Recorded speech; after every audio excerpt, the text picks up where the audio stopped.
여러분 안녕하세요. 사주 보는 변호사입니다. 여러분, 세상에는 두 부류의 성공이 있습니다. 하나는 혼자서 사업을 일으켜 제국을 세우는 사람이고, 다른 하나는 조직 안에서 빛나는 별이 되어 함께 성장하는 사람입니다. 대부분의 직장인들은 두 번째 길 위에 서 있습니다. 그런데 이상하죠.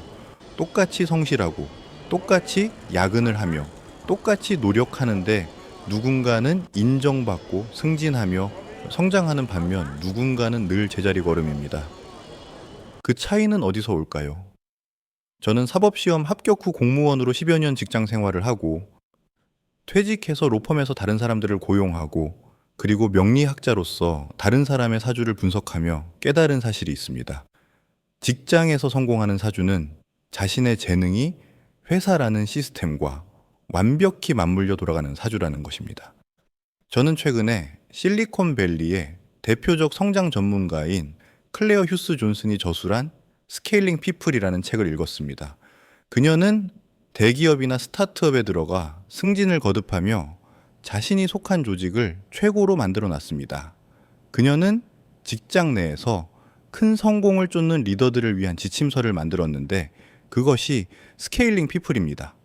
저는 그녀가 언급한 직장에서 성공하는 사람, 즉 리더의 특징을 사주학의 관점에서 풀어보았습니다.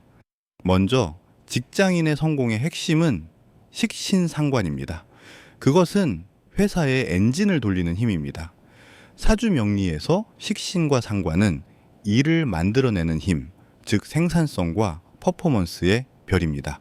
이것이 잘 발달한 사람은 일을 주면 알아서 해결하고 결과를 만들어냅니다. 지시받은 것만 하는 게 아니라 문제를 먼저 보고 대안을 제시합니다. 회사의 입장에서 이런 사람은 회사를 성장시키는 엔진입니다. 하지만 식신상관의 힘은 내가 중심이 돼 움직이는 힘이기 때문에 사장이 불편해할 때도 있습니다. 너무 앞서가고 너무 솔직하니까요.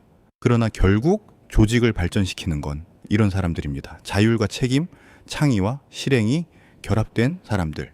이것이 바로 직장인 성공사주의 첫 번째 조건입니다. 둘째, 재성이 관성을 생하면 승진과 리더십이 따라옵니다.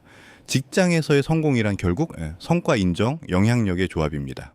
그거 일을 사주 명리로 보면은 성과를 의미하는 자애성이 직위나 명예를 의미하는 관성을 생해야 합니다. 재성이란 자신이 만든 가치이고, 관성은 그 가치가 제도 속에서 평가받는 자리입니다. 즉, 재성이 관성을 생한다는 건 성과를 기반으로 승진하고 리더로 성장하는 흐름을 뜻합니다. 이 구조를 가진 사람은 운이 좋은 직장인이 아니라 시스템 안에서 리더로 진화하는 사람입니다. 회사가 성장할 때 함께 승진하고, 조직이 위기를 맞을 때에도 체계를 만들어 위기를 넘깁니다. 결국 이런 사람은 조직 안에서 신뢰를 얻습니다. 회사 일을 내일처럼 하는 사람, 이게 바로 재성이 관성을 생하는 직장인입니다. 셋째, 신강한 일관과 건강한 인성은 리더십의 뿌리인데, 이것은 자기 인식력을 말합니다. 리더는 결국 자기 인식이 깊은 사람입니다. 자기를 모르는 사람은 이제 남을 이끌 수도 없습니다. 사주에서 일관은 바로 나 자신이고, 인성은 지혜, 판단력, 자존감입니다. 일관이 약하면 쉽게 흔들리고, 인성이 없으면 방향을 잃습니다. 직장 내 리더로 성장하려면 신강한 일관이 필요합니다.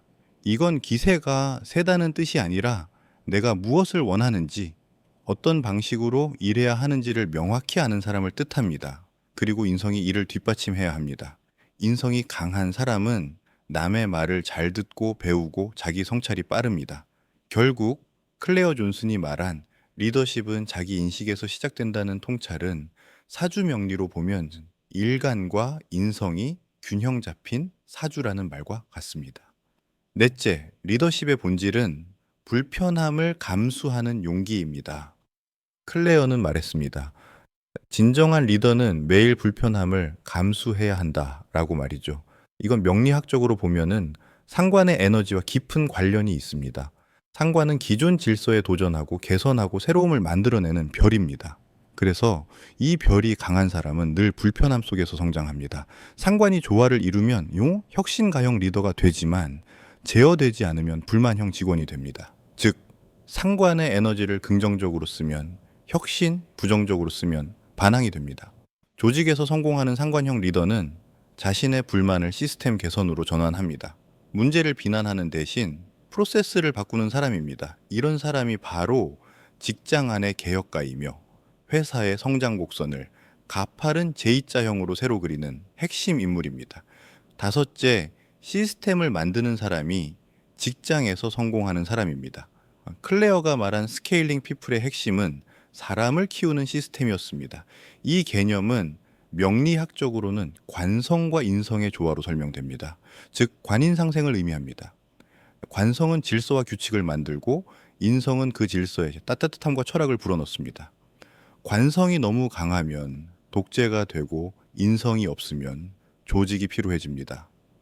반대로 관성이 인성을 만나면 원칙 있는 따뜻함이 생깁니다. 즉, 직장에서 성공하려면 자신만의 운영 원칙과 인간적인 감수성을 함께 키워야 합니다. 이 두 가지가 합쳐질 때 팀은 신뢰를 기반으로 자율적으로 움직이고 리더는 일일이 통제하지 않아도 성과가 나옵니다. 여섯째, 노력도 좋지만 노력 위에서 흐르는 운이 도와야 합니다. 사주의 8글자가 기질이라면 운은 환경과 타이밍입니다. 직장에서 아무리 유능해도 운이 막히면 평가받지 못할 때가 있습니다. 반대로 평범해도 운이 열리면 그때는 작은 성과가 크게 인정받습니다. 직장인에게 좋은 운은 대체로 식신재성, 관성의 순환이 잘 이루어질 때입니다. 즉, 내가 생산한 가치인 식신이 성과인 재성으로 이어지고 그 성과가 평가받아 합당한 자리로 승진하는, 즉 관성으로 이어지는 흐름이 생길 때입니다. 반면 인성이 과하면 불안하고 소극적인 태도가 되고 비겁이 과하면 협업이 안 되는 자기중심형이 됩니다. 운의 흐름에 따라 이런 비율이 달라지기 때문에 직장인도 내가 언제 주도적으로 나설 때인지 언제 조심해야 하는지를 알아야 합니다. 그게 바로 운을 읽는다는 뜻입니다. 결국 직장이라는 무대에서 성공하는 사주는 다음 4가지 요소가 균형 있게 작동합니다. 식신상관 발달한 사람으로서 일을 즐기고 생산하는 사람, 재성이 관성을 생하는 사람으로서 성과로 승진하는 사람, 신강한 일관과 인성이 조화로운 사람으로서 자기인식과 리더십을 겸비한 사람, 운의 흐름을 아는 사람으로서 타이밍을 놓치지 않는 사람, 이 4가지가 맞물리면 그 직장인은 어느 조직에서도 두각을 나타냅니다. 클레어 존슨이 말한 시스템, 피드백, 신뢰, 리더십의 4단계는 명리학적으로 보면 식상, 재성, 관성, 인성의 사중구조와 완벽히 대응합니다. 결국 현대의 경영학과 고전의 명리학이 같은 진리를 가리키는 셈이죠. 성공은 직위나 연봉으로만 측정되지 않습니다. 그보다 더 중요한 건 내가 나답게 빛나는 자리에서 성장하고 있는가입니다. 사주는 그것을 알려주는 나침반입니다. 저는 직장인도 해보고 사업가도 해보고 명리학자도 해보고 있습니다. 그 경험에서 이제 큰 돈을 벌려면은 반드시 내 사업을 할 필요가 없다는 것을 느꼈습니다. 직장인으로서 성공하게 되면은 자기만의 빌딩을 가질 수도 있습니다. 직장에서 열심히 일하는 것만으로도 부와 귀가 따라오며 평생 재물의 파이프라인을 가질 수 있습니다.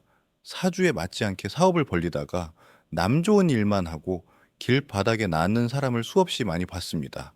내 사주를 알고 있어야 하는 이유입니다. 다시 한번 말씀드립니다. 여러분이 식신상관형이라면 실행력을 살려 성과를 창출하세요. 재성이 강하다면 신뢰와 금전의 흐름을 관리하세요. 관성이 강하다면 책임지는 것을 두려워하지 마세요. 인성이 강하다면 더 큰 그릇으로 배우고 품으세요.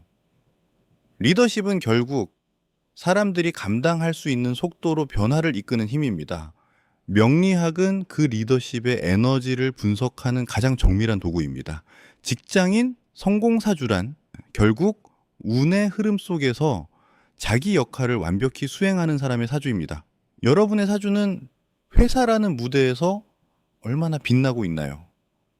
그 답을 찾는 순간 당신의 커리어는 이미 다른 차원으로 올라가 있을 것입니다. 오늘은 여기에서 마무리하겠습니다. 지금까지 사주 보는 변호사였습니다. 내용이 유익하셨다면 구독과 좋아요 부탁드립니다.